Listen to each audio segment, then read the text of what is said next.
Mga bro, ito na ang balitang magpapatayo ng balahibo sa excitement ang BRP Diego Silang, pangalawang barko sa Miguel Malvar class frigate, ay handa ng makipagsabayan sa dagat.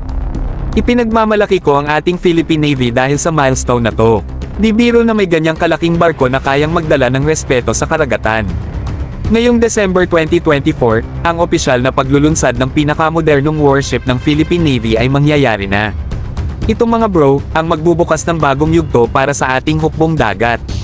Hindi lang ito basta barko, ito ay simbolo ng pag-abante ng Pilipinas sa teknolohiya at depensa. Isipin nyo ang lakas at tapang na dala ng Diego Silang sa bawat alon ng karagatan. Ang BRP Diego Silang ay hindi lang basta dekorasyon sa laot.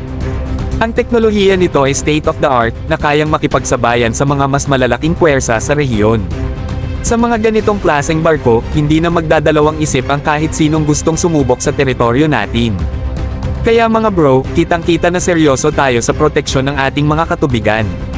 Pero di lang depensa ang pinag-uusapan dito mga bro.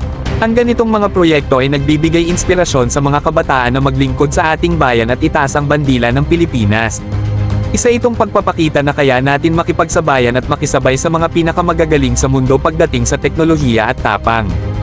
At ang pinakamaganda sa lahat, ito ay patunay na ang Pilipinas ay hindi basta umaasa sa tulong ng iba kundi handang mag-invest sa sariling kapakanan.